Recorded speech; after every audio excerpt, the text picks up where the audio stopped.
Hey everybody, welcome to YouTube Live Pep Talks, the podcast for people who know that we live in a bleak, declining civilization that is on the brink of extinction. And welcome. The brink of extinction, we're on the brink of extinction. We're flooded with images of cruelty and torture.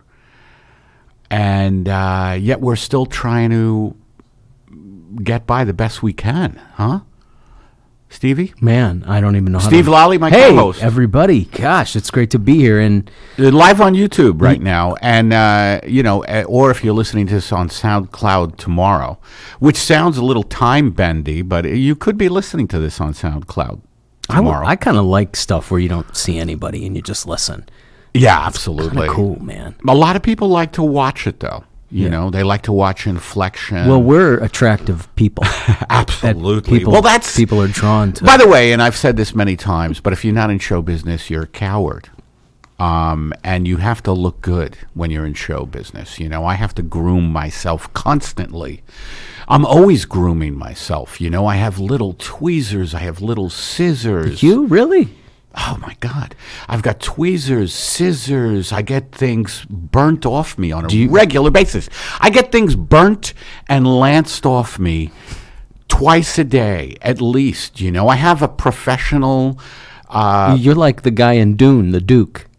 In the movie Dune. Who the fuck watches the movie Dune? It's a David Lynch movie. Is it? Yeah. David Lynch didn't do Yes, Dune. he did. He directed that movie. Frank Herbert novel? Yeah. Yeah. There was a guy getting... I read Dune, and I'm not a big sci-fi guy, but I read Dune. And it was a battle for water on this planet. And immortality, too. Immortality. But water was why they were fighting. And, boy, that is... there's one article that I read recently that there's a town in India that's running out of water now. Probably... a hell of a lot of people are not going to have water soon, according to this article. But water is going to be scarce. Clean water in this country is already scarce. You know, all the pollutants leading to the, the exponential rise in autism and respiratory illnesses, you know. But Dunkin' Donuts has a great coffee out right now. They have some vegan choices now. Choices. Have you had a vegan donut, by the way, Eddie? Yes. And, I, of course, have a big belly. And that's not to brag. You know, I have a big belly, man. You know, I'm not proud of it. I have a certain lack of self-control. Also, I'm on antidepressant medication that increases my desire for carbs, but I shouldn't blame that. You know, is that really true that increases the... People put on weight on those medications. So it's a trade-off. Like, do I want to be completely untethered to reality yet look decent? Or do I want to be tethered somewhat to reality? And let yourself go. But anyway, I do have a huge gut that I look at sometimes in my mirror. Not to brag that I have a reflective surface. Where I live, but I just look at it and I go, damn, you're hot. And that's, and you might have been too attractive for Hollywood. It could have been. I mean, you're kind of one of those guys that, I'm a character actor, like, hey, Tommy, why the hell aren't you going to Midge's wedding? Bobby, come on, we got to get the food truck going. I realized my ego is so big, And you know what they say, big ego, big stomach. Hey, you and I should remake Easy Money and you can play Rodney and I'll play Joe Pesci. I was never really into that movie. Well, we could do it better. You and I. Okay. All right. What's the premise? Tell me the premise. Old guy going back to school? Dirty old men. No, that's Back to School. That's a totally different movie. So what's Easy Money again? I saw it.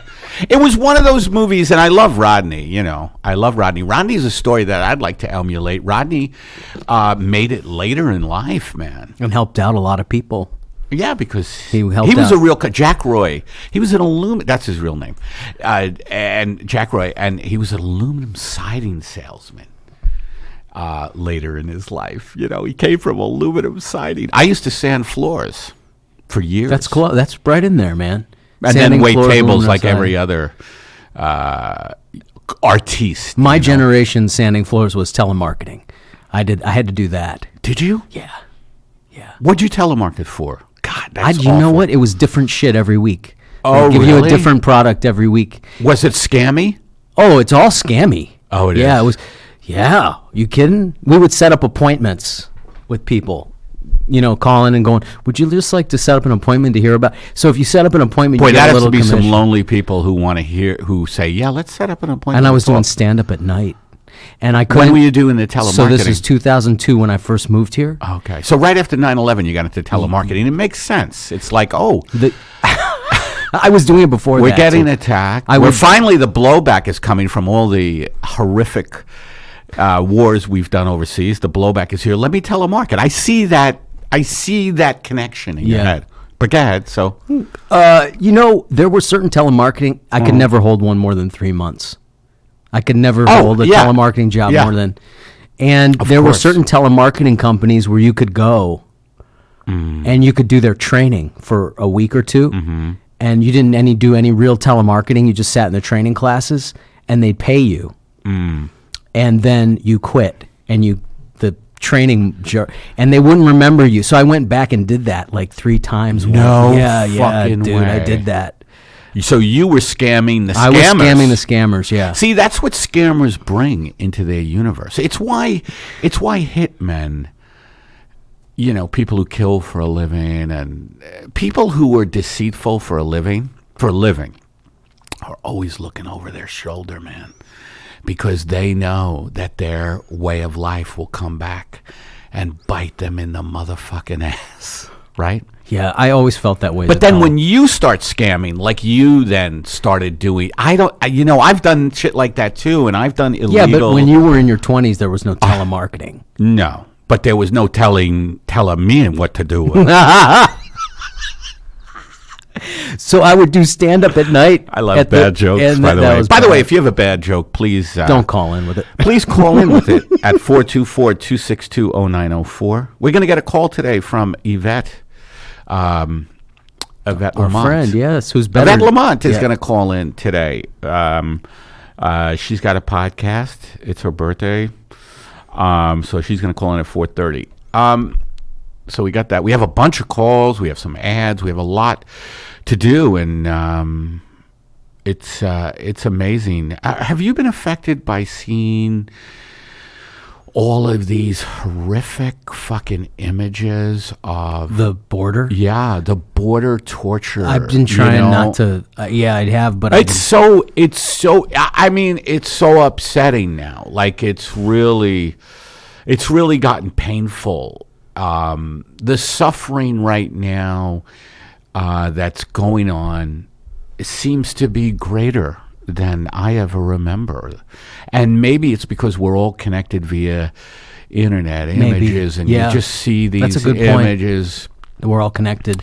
But I think also that the globalization, the neoliberals, right? The neoliberals. And neoliberalism, by the way, is a philosophy is a philosophy that has gotten out of complete hand. It's a philosophy that says the market dictates everything, which means then that they turn everyone and everything into a commodity. Like bow down before the market, profit before people. People and animals and nature don't matter, and that's what's ruling the planet. And it is, and of course there's hope because, we are a world of people, and ultimately, there's a lot more. And right now, the amount of money that the 1% has in the United States. 3 people own more than the bottom 50% of them. No, that can't be. No, that's really a fact. In the United States? Yeah, and I know it because Bernie Sanders is touring around saying that. He's talking about that. 3 people, Warren Buffett, Bill Gates, and Jeff Bezos own more than Bezos. 50%. If Bezos, Gates, or Buffett are listening, please donate. Hit the donate button. We have hit the donate button at peptalkspodcast.com.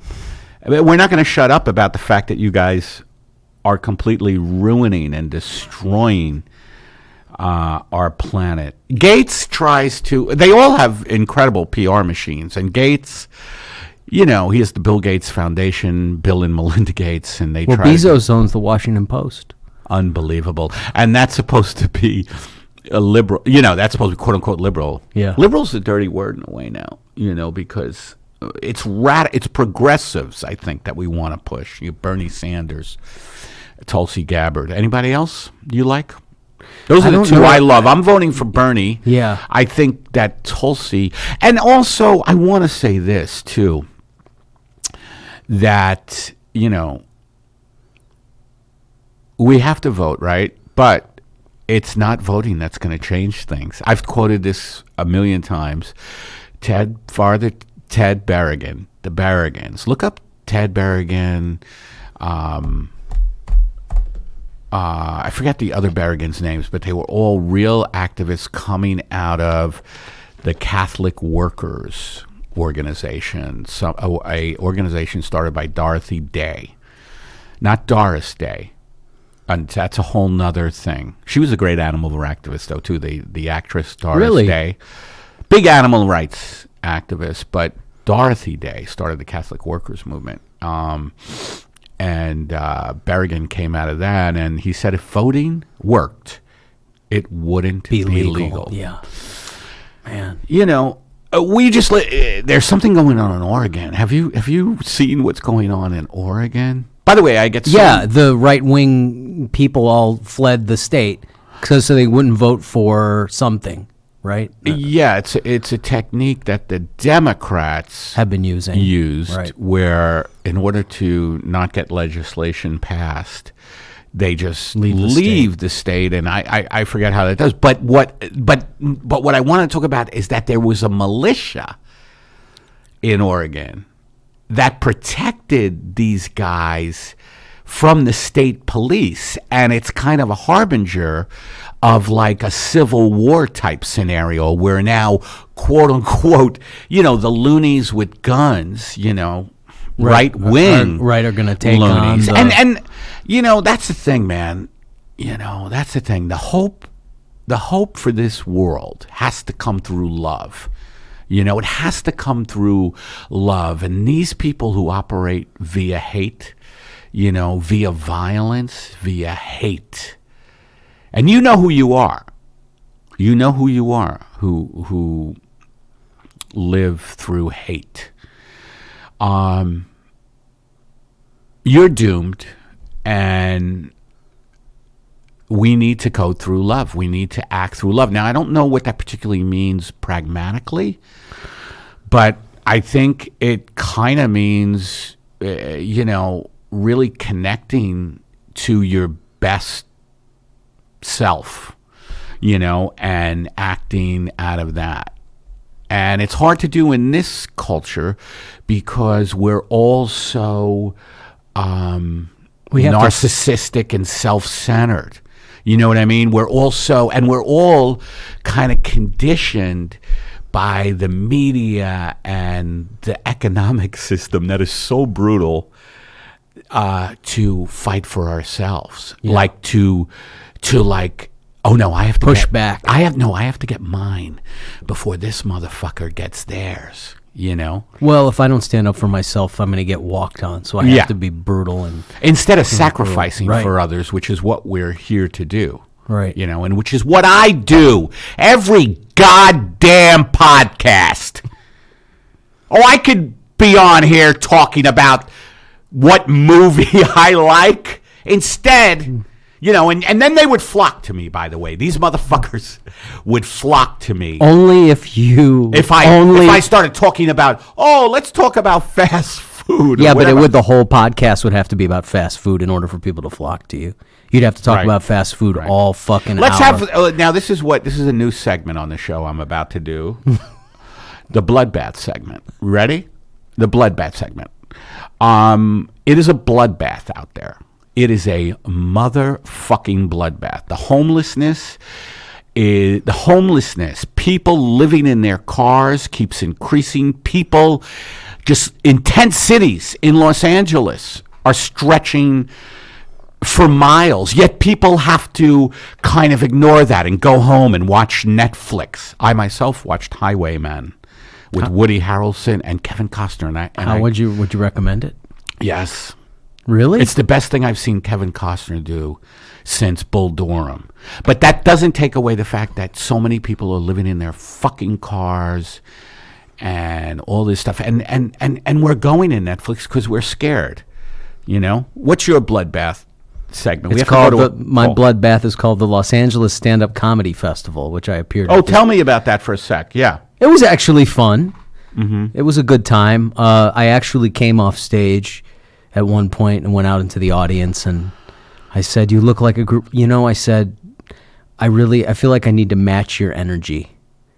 They were the poor people. They didn't want to be there. Why? How come they were there if they didn't want to be there? I don't know. I really don't know what kept them there, because there was a tremendous amount of bad comedy that went on. And you know, when you have 20 or 30 minutes. By the way, folks, if you see bad comedy, call in, report it. You know, report it to us. Just if you see it, say something. Don't let it go. You know, if you see bad comedy, please tell your nearest comic authority, which is me. So on Sunday night, my buddy, you know, I actually drew out people to this festival who stayed and watched. And they said one guy emailed me, he said, listen, I got there at this time and you weren't there yet. And I don't know if you were there, but a guy went on for 20 minutes and he was an amateur comp, you know, and people were leaving. And there's just a threshold, you know, whoever booked it, they did not do a good job booking it. You know, it's the bookers, the people who run it. You know, they have to be able to know how many people, the quality of people, even the diversity of people. You know, the different types. That's someone who really knows comedy. You can't be like, I'm gonna. Just, it was so okay. So here's one thing that happened. They sent me the schedule for the shows, and I never got one of the schedules just said Steven on it. From 7:30 to 9, Steven is on there. And I went, oh, okay, so that's me. I called, is that me? The guy said, yeah, that's you. So then a few days later, the schedule came again in an email, and it didn't say my name. And I called, and she said, oh, no, you're on a different. So I never knew what show. I just figured I'll show up at 7, and there was no list. It was like an open mic. You would get there, and you'd sign your name, and that's when you'd go on. Oh, so it was really low-level shit. Low-level shit. Low-level horror stuff. Let's go to a call, Steve. Sorry. Just stop doing those the bloodbath types of... Okay, this is a great call. Here we go. Here we go. Here we go. Here we go. Here we go. Hey, Eddie. Hey, Steve. I love the podcast. I just really like what you guys talk about, man. And Eddie, you're funny as shit, man. That album, In Ruins, it got me through a lot of bullshit, dude. Like, it really did, man. And, like, I want to support you however I can. I got to hit the donate button. I called earlier today, but my car got repossessed, so my family was calling me and shit. And I just hung up because it's just like, I don't know how the hell I'm going to talk this out on a message while that was happening. So, I don't know, man. This world's crazy, man. This world's so crazy. I came here from Iran when I was 4. I grew up, had no understanding of my culture, where I came from. I lost my ability to speak Farsi. I can understand it pretty well, but I cannot talk to my family on the phone. Everything compiled all together, man. After, like, you know that realization you have in your early 20s about the way the world works? You don't have the crystal details yet, but you get the gist of it. Yeah, I'm not happy with what I figured out, man, and clearly you guys aren't either. Here's my question, man. Like, what gets you to the day, Eddie? Like, what gets you to the day, man? 'Cause I'm really I'm struggling to figure that out. I love you, bro. You're good people, man. And have a great day. And you too, Steve. You You too, Steve. Wow. Yeah. That was a deep call because you could tell, and thank you for the call, he's in pain, man. What gets you through the day? Why don't you start with that I one? think the guy is right where he's. I was in terror in my early 20s, mid 20s. I hated it. I had no fucking girlfriend. I was broke, kind of like now. No girlfriend. Bro, isn't it amazing how sometimes in your life you go back to other periods in your life, like they replicate sometimes. Yeah. Well, have you ever read Philip K. Dick? Yeah. They're replicants. Yeah, yeah. I just kid Philip K. Dick. I kid Philip K. Dick because, first of all, his name is a comedy name. And secondly, Philip K. Dick I think he was schizophrenic. If Really? I remember. Blade he had Runner. some mental illness. Great. Which made him a very good artist. Yeah. But go ahead. So Well, what gets you through the day? What gets me through the day? I do what I love all the time.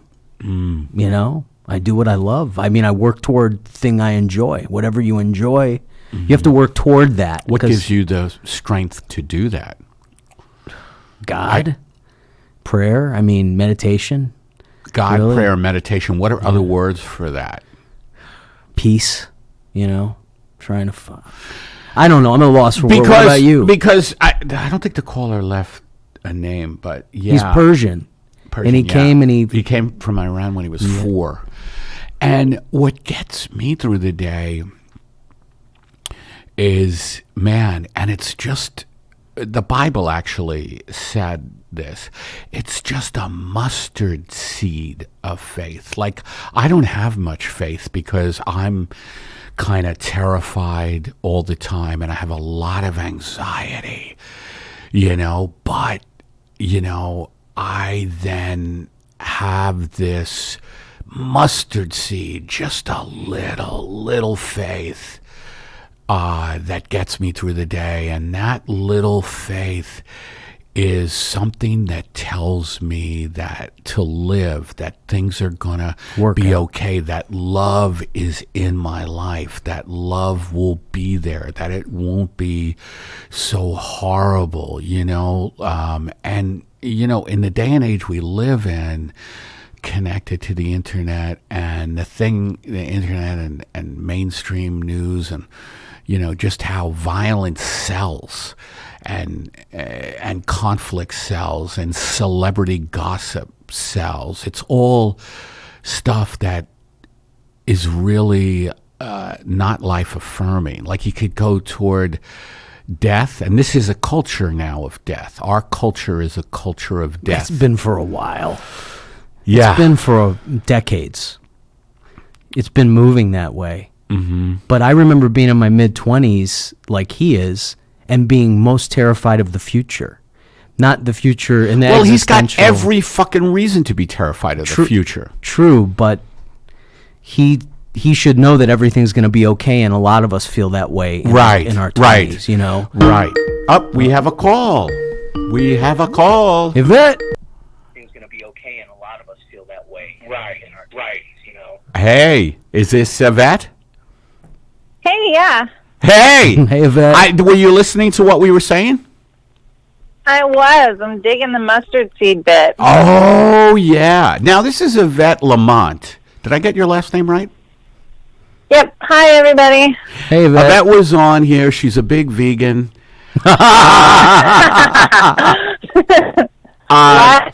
She's a big vegan advocate, this one. And I'm an angry omnivore. Angry omnivore, yeah. Well, you're in good company. You know, you're an interesting combination, though, because, and hello, it's Yvette's birthday today. Happy birthday, Yvette. Happy birthday to you, Yvette. Thank you. But what I like about Yvette, we'll say this with her on the phone, is that she can go from talking about, you know, dating to faith-based things. Like, she's all over the spiritual, intellectual spectrum. And I think that makes for a good podcast. And she's got a new podcast out. What is your podcast? Tell us. Thank you. It's called Nerdatious Behavior, and it's me and a girlfriend of mine who both have very audacious attitudes towards being and a lot of self-love and acceptance, and that makes us a little bit weird. And I hope that only adds to the podcast. And it's about, just our pursuit of wellness and dating, and it's very unapologetic. You know, if you're someone who's like listening to podcasts to get pissed off, we're gonna probably piss you off. Yeah. Now you're not fun. You're not really trying to be controversial. It's just who you are, right? Right. Right, exactly. Yeah, no, we're definitely not trying to hurt anyone's feelings, but I think like episode 3 is called Fuck a Vegan. It's called what? Feedback about that. What's it called? Fuck a vegan. Fuck a vegan diet. Yeah. Now I got to take issue with that because you know I'm a big vegan advocate. And the reason I'm a big vegan advocate is because of the factory farming system, the way animals are just brutalized. They're fucking brutalized so people can have bacon. Yeah, and you've seen. I remember when we talked and you saw what the health, and you were like, "Fuck, I'm going to try the vegan diet." Yeah, right? It's just that it almost killed me. But now here's the thing. Now, here's the standpoint. Whether you're talking about the well-being of animals or the pollution that you're right. raising all these animals to murder causes, like definitely veganism seemed like a no-brainer. But then I tried it, and my body was like. But why would you? But why would you thrash it so thoroughly? It almost killed her. But no, and here's the thing about that. Yeah. But here's the thing about that. My biggest issue with it is that there's this myth, I'll call it, that vegan equals healthy. And I think that the vegan diet is actually like innately not healthy. So you're promoting then people to stop being vegan. Absolutely. But also, I don't think you need to eat meat either. I think that as long as you are consuming like eggs and cheese, you're going to get enough selenium, zinc, iron, all the things that are missing from a vegan diet. Well, I've been vegan now for how long, Eddie? I think it's close. It's closing in on 7-8 years, and I'm fine, and I know many vegans who are fine.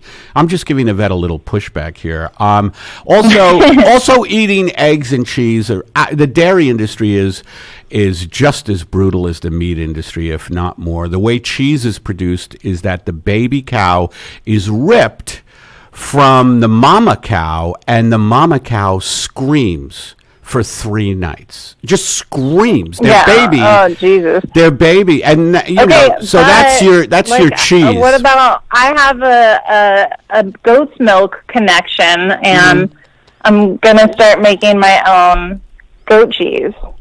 Okay. Well, if you can be non-vegan in a compassionate way, Well, I'm working on it. I'm not vegan. I'm not vegan. What do you eat, you scumbag? I can't. So here's another dimension to the whole thing. I cannot physically eat meat. Okay. My body will not digest meat anymore. So are you a dairy person as well? But I can't eat too much dairy. If I eat too much dairy, I get melancholy, I get depression, and it's sadness, and it's only until I go, wait a minute, nothing's changed in my life. Why am I sad?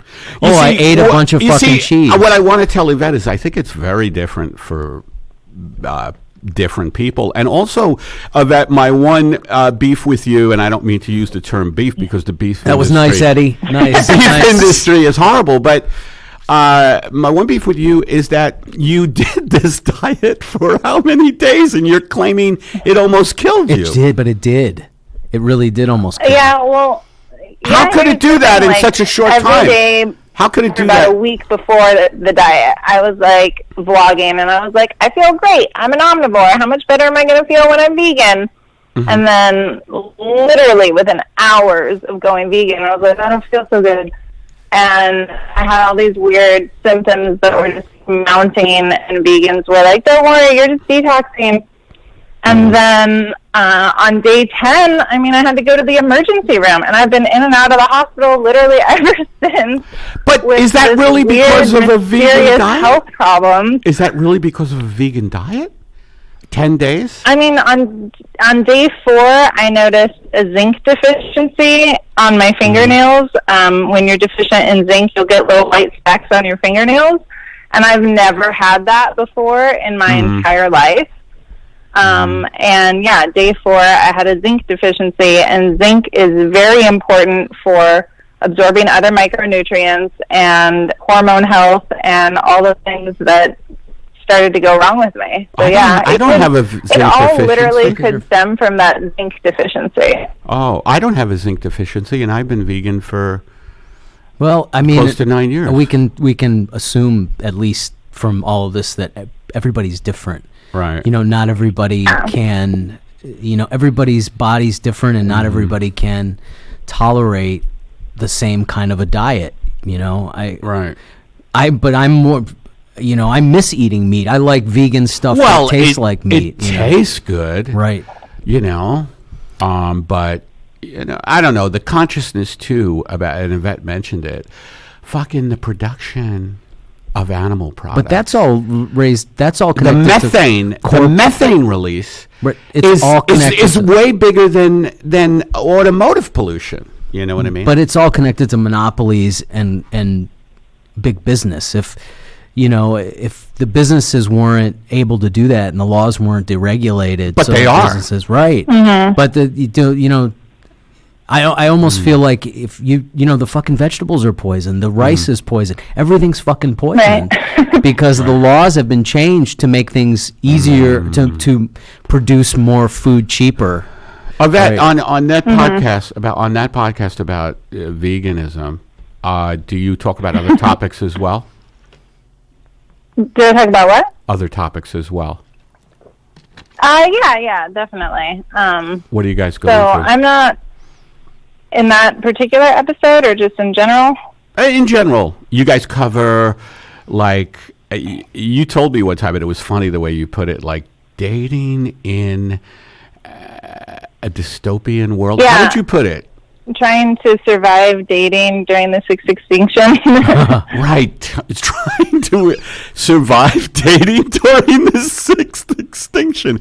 So during the sixth extinction, are you looking for a partner who can forage for food, can Produce clean water. What are you looking for? What are you looking for? What are you looking for in a partner? Santana is looking for that more than I am, right? So she's like, he's got to be able to like make shit happen with his hands on his own. Ooh, and yeah. I'm like, well, what if he's just really smart and can figure out, like, and she's like, no, absolutely not. He should grow his own food. Like, Wow, that's going to be hard to find, especially in LA. Men who can grow their own food. Mostly it's people with headshots or valets.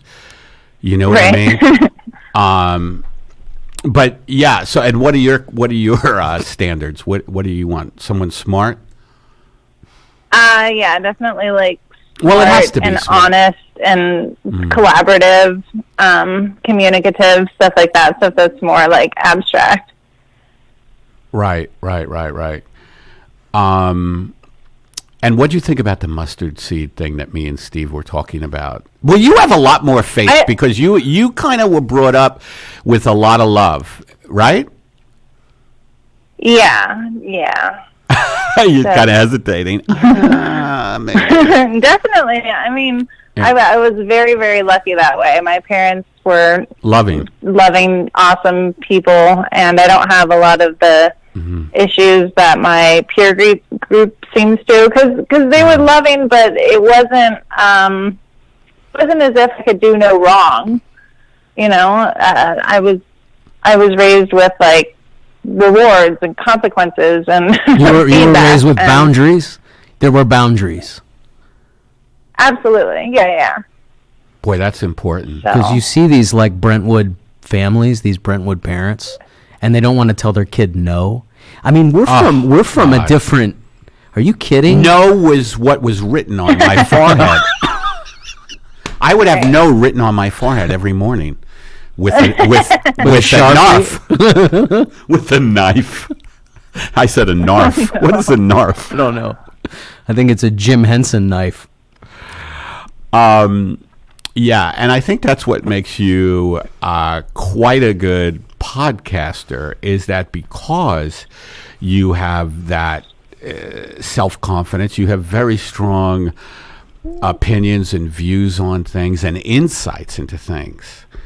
So I think people should check out Nerdatious behavior, even though me and Yvette... Don't go too hard on the vegans, Yvette. Yeah. Because it's been good. It's been good for a lot of people. And, you know, I have a friend... Think about the animals. I have a friend, by the way, if you really want to laugh, this guy, I call him the vegan sympathizer.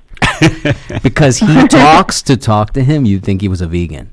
He's more outspoken about veganism than you, but he eats cheese and eggs. He doesn't. But he's outspoken. He's out. Does he smoke a lot of weed? Yeah, tremendous amount of See, weed. that's and no offense if you smoke weed, because I smoked it for so many years.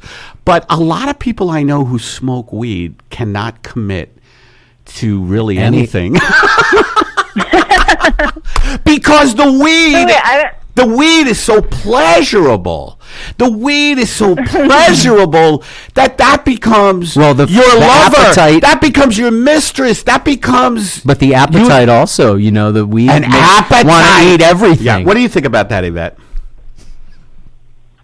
Yeah, smoking weed definitely makes you hungry. Wait, I don't understand though. This guy, he's a spokesperson for veganism, but he's not a vegan?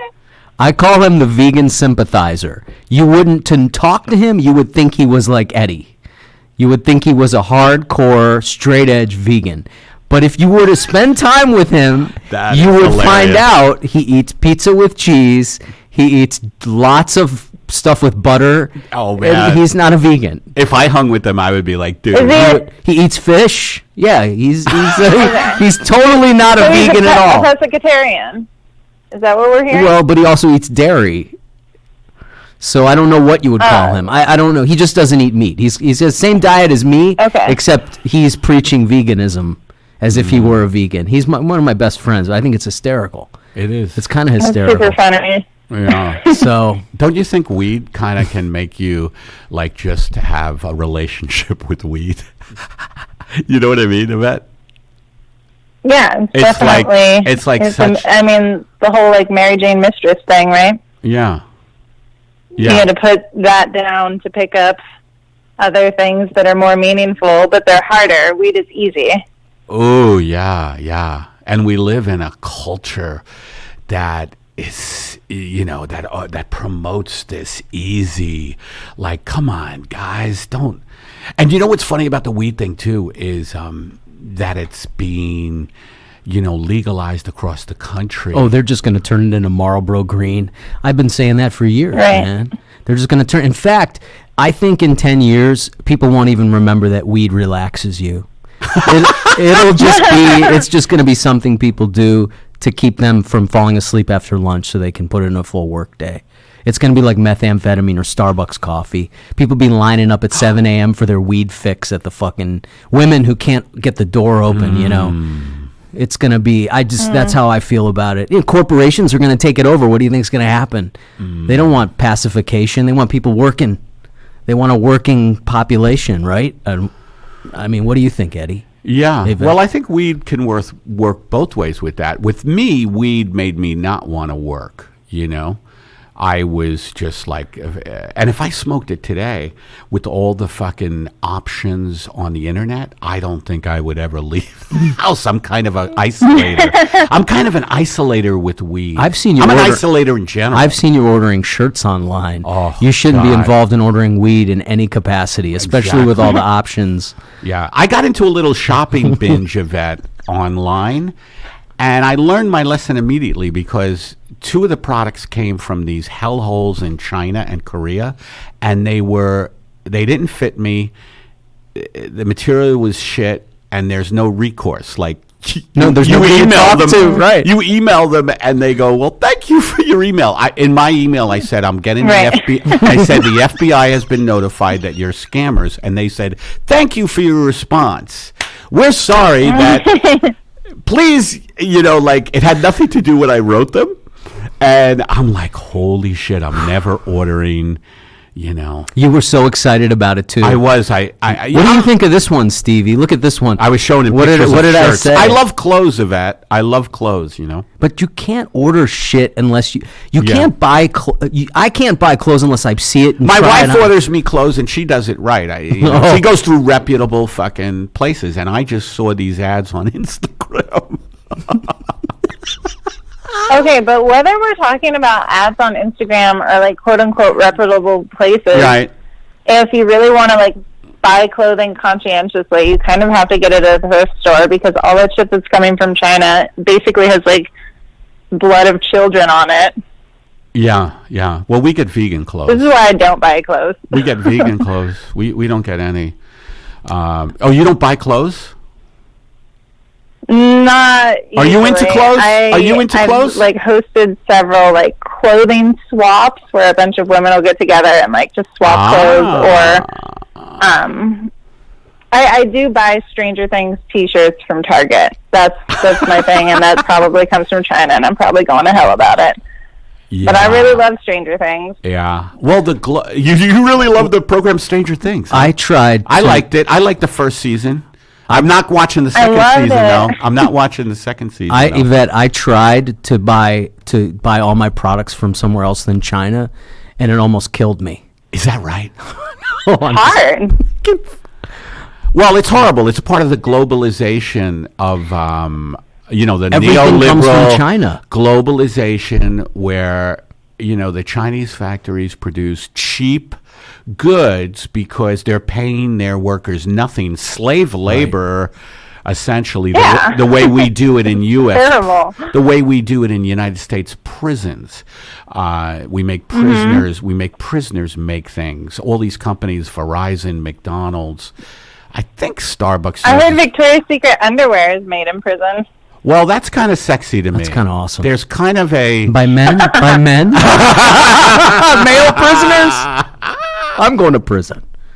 You probably are, because it's a crime to be poor in this country. Well, but what's the name of your podcast again, Yvette? Nerdatious behavior. And they can find that where? Apple, Spotify, other places I'd never heard of until I started hosting a podcast. Anchor, Overture. I think like most places podcasts are Google. Awesome. Is there anything else you want to promote? Because we have to go. I have to play a couple. You know the deal with the podcast. I have to play a couple more calls. And Yeah, follow us on Instagram because we have like 30 Instagram followers, and sometimes we post really funny stories for like all 30 people. Okay. And how are you feeling? It's How are you feeling? Nerdatious Are you behavior. feeling better? Are you feeling better in general? I am finally like thinking maybe I'm on an upswing and over what has been happening to my body ever since I started veganism. Like Take it 50 days easy. ago. Take Yeah. it easy on the vegans. We're just happy you're fine. Yeah. We're happy you're Yeah, thank really You know God. what's so weird about it, like, and ironic, and I'm not into, is that a huge part of getting better from this has been eating more red meat than I've ever eaten in my life. So that sucks.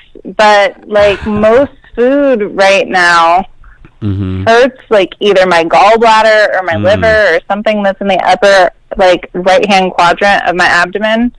And so Right-hand literally all I can eat is like whole foods, not including eggs. So it's just like tons of produce and red meat. So that feels like really shitty for my ego. I'm like, boy, did this go all wrong. Yeah. Yeah. Well, I guess you're good at listening to your body too, right? Yeah, thank God. Otherwise, I'd probably be dead. Yeah. Because I listen to my body, and my body is like a psychopath. You know, my body's like, look, You need more. There's fucking yogurt downstairs. Why are you up here? Also, potato chips. They're processed. They have tons of salt in them. You dip the potato chips in the yogurt, don't you? You always Late feel at night. sick after eating them. I feel sick. On my body talking. I feel sick, but they taste so fucking good going down. Do you do the thing where you go, I'm just going to have a little, and then you just eat a whole fucking bag of... No, I don't. I try not to eat a whole fucking bag. No, I don't do that anymore. A whole bag. I can eat a whole thing of vegan ice cream now. Like, I always had a thing for ice cream, like especially in the hot. This big, the Ben and Jerry's size Yeah. thing. Yeah, I can go through a whole almond milk ice cream. I can eat a whole fucking thing of that in one sitting Right. too. So you're not alone. Right. Yeah. Are you an ice cream person, Yvette? Yeah, but I'm not going to eat a pint of ice cream. That's nuts. You see, she has that kind of self-control. Right. My wife has that kind of self-control too, and I don't. I never understand that kind of self-control because, to me, it tastes. Doesn't your stomach like hurt at some point? With ice cream, yeah. You know what hurts after that? It's the sugar thing. The sugar thing is like it's a high and then it's a fucking nasty crash. You know? Yeah, fuck that. Oh my god, nothing tastes as bad as sugar feels. Ooh, that's a good way to put it. That would be a good bumper sticker. Nothing hurts as bad as sugar. Nothing hurts as bad. Well, how does that go again? Nothing hurts as bad. Nothing. On sugar feels, that like sugar crash. I know what you're talking about. Yeah, exactly. All right. Well, leave us That's with just- I don't know. Yvette. Leave us with just a bit, a sliver of wisdom. You know, like spiritual or personal wisdom. Can you leave us with that? I know that's kind of putting you on the spot. Well, last week I was telling you about something that I think has really been helpful for me throughout my like trials and tribulations. It's been a weird couple of years, and it was born out of this weird couple of years, which is a relentless commitment to joy. Oh, that's right. That is the greatest. Yeah. And that has worked really, really well for me. And I let it, it's a practice, you know, and I'm working on it, but I try to stay cognizant of it, especially when I'm getting annoyed, pissed off. You know, my Buddha nature is not being inspired.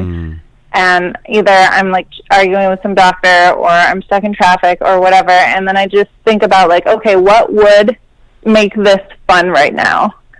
And a lot of times it's being ridiculous and audacious in myself, and that feels really good. And a lot of times it's also making people laugh and just trying to like lighten up the mood, add some levity to the situation. And that's what joy looks like for me. But if you can have this on the forefront of your mind, especially in those situations where joy is not particularly abundant, and go, okay, relentless commitment to joy. What can I do right now that would bring me some joy? And that I think is super duper helpful, especially when you're navigating like some real shit, you know, like that caller whose like car just got repossessed, and that's heavy, yeah. People like me who are going through like health stuff, which is, as far as I'm concerned, the scariest.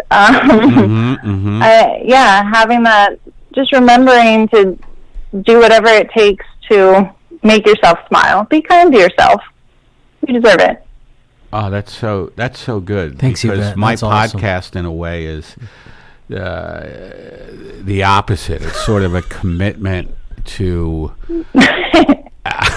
No, it's not. It's not. Obviously, the people who really get me know that behind my like brutal assessment of the world in which we live in, that I am trying to break through into joy, you know, in the relentless pursuit of joy. I love that. What if you feel trapped? Like I feel trapped in my life sometimes. What do you think that means, to feel trapped? Like I feel like there's no way out of the way I think. How do I break through that. Is that specific enough? That sounds like your body talking to you, and it sounds like you're probably living like the wrong life. So you have to take stock of what is happening that's making you feel that way, and the little tiny steps you can take every day to create a life that moves away from that and towards one that is a better fit for you. Okay, that's There's this really amazing book called The Art of Psychotherapy, written by James Bugental. He's a genius, and he talks about the difference between despiritedness and depression. And Bugental says, we use the word depression all the time, and we're using it wrong. Whoa. That word should be used when we're talking about someone who has a biological homeostasis that's just sad.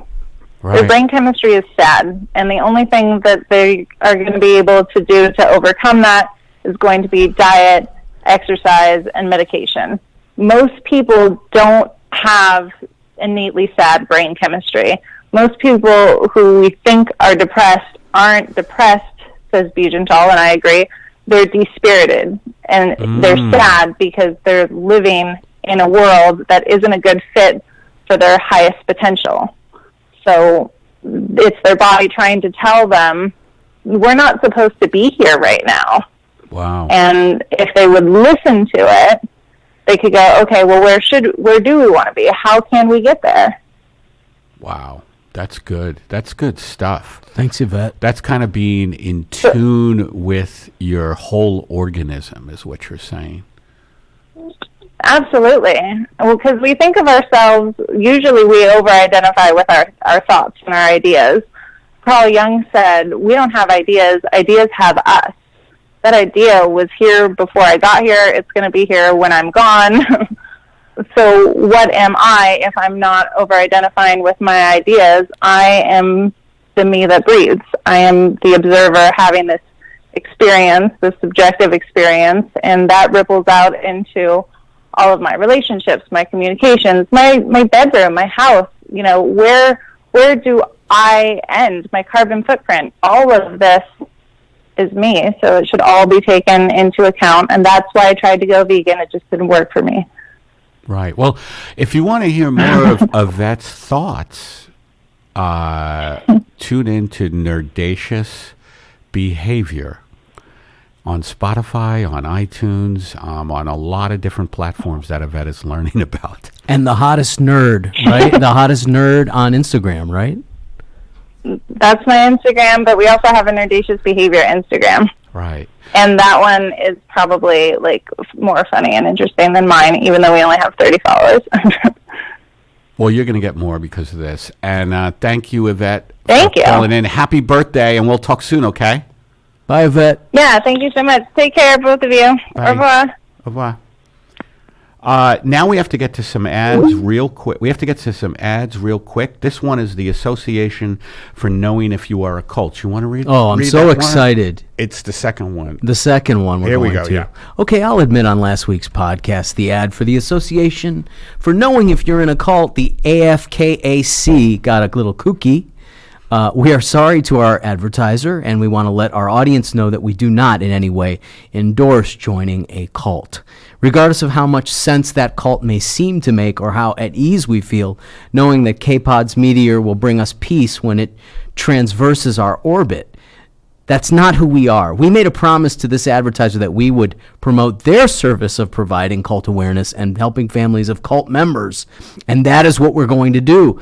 Much in the same way K-Pod's teachings have helped me and my family.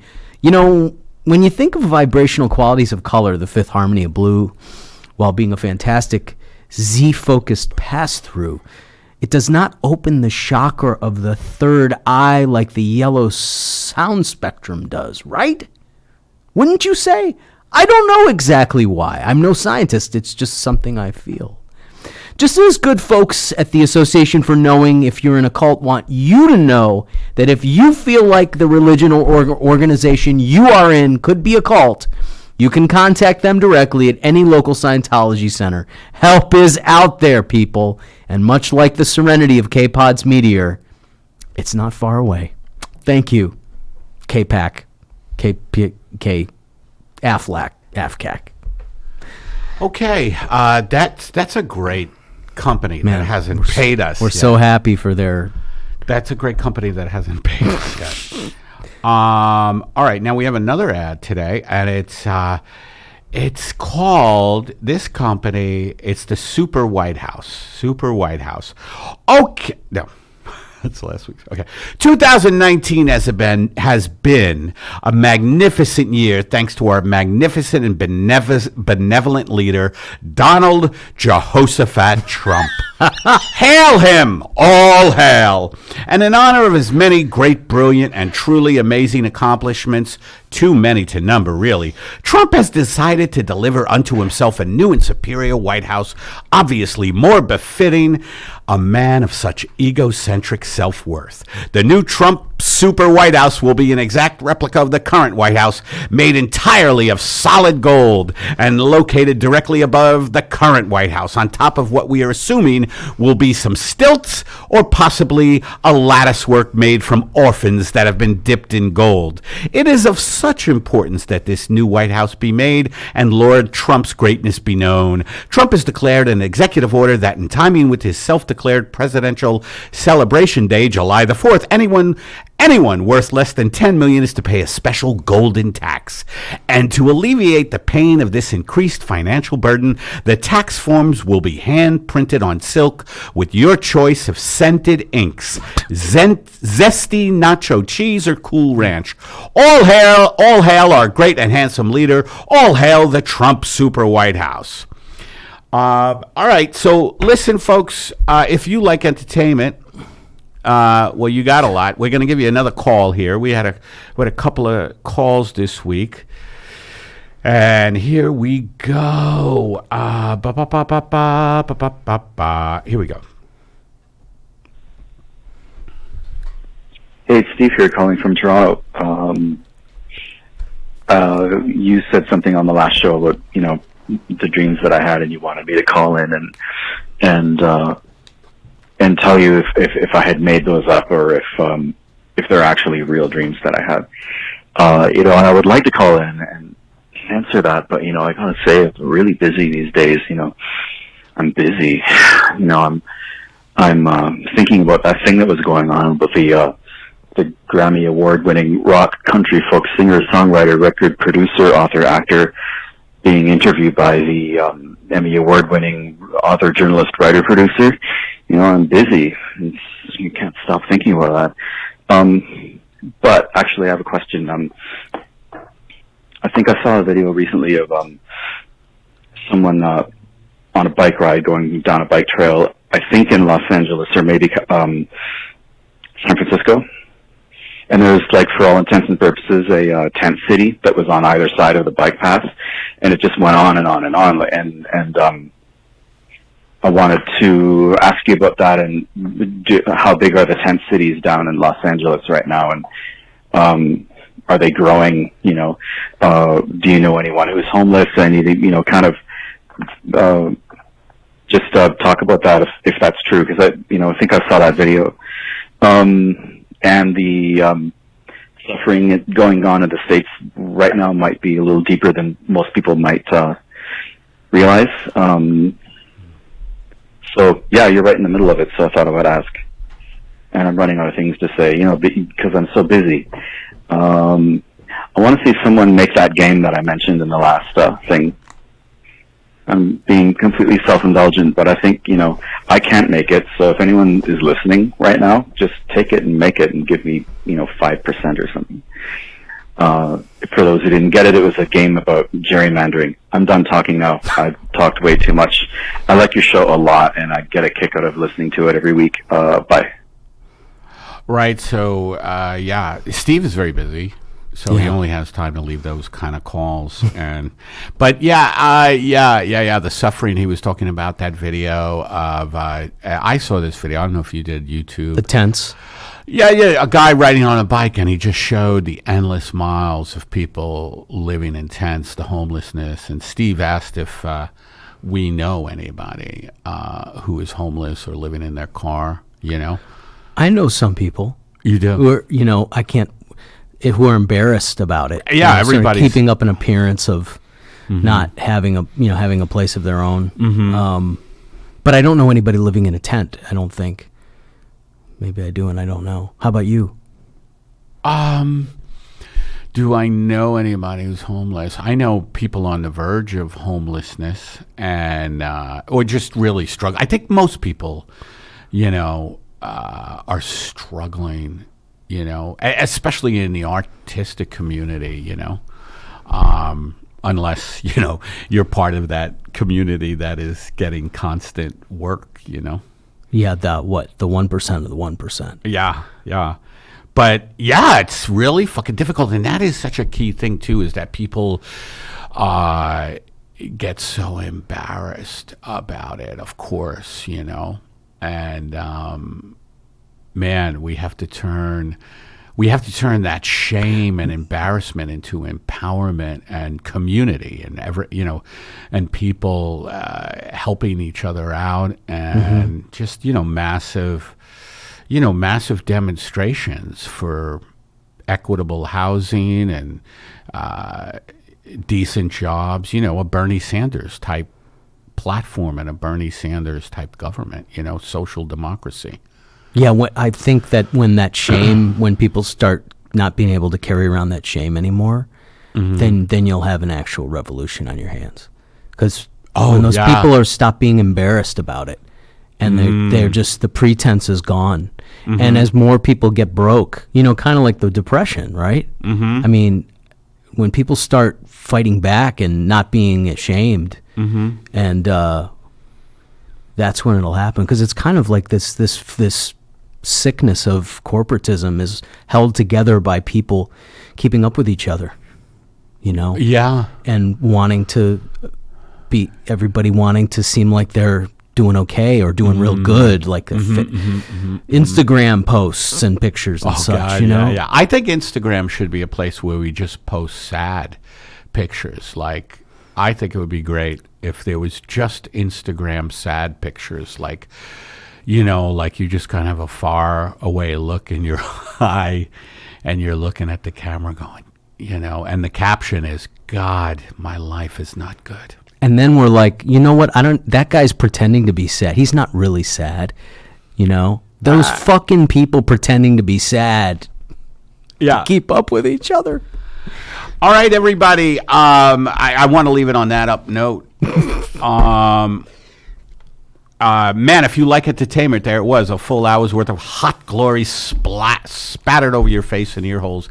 It doesn't get better than this, or does it? Join the fun of the Pep Talks podcast by rating us on iTunes, subscribing on YouTube, visiting our website, and clicking that donate button, or just clicking like on whatever you are hearing this on currently. You can leave a message at 424-262-0904. Leave a message, 424-262-0904. Fan mail at peptalkspodcast.com. That's email us at fanmail@peptalkspodcast.com.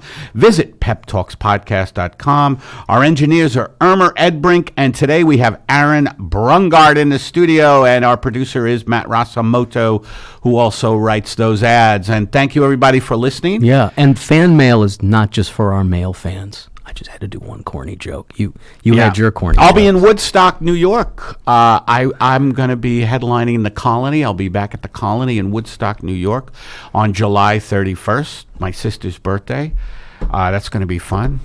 My sister's going to be out there, maybe my dad. Wow. I don't know about my dad, but my sister's definitely going to be there, and my buddies, and it should be a lot of fun. So I'll be in New York, Cool. which I'm looking forward When is to. that?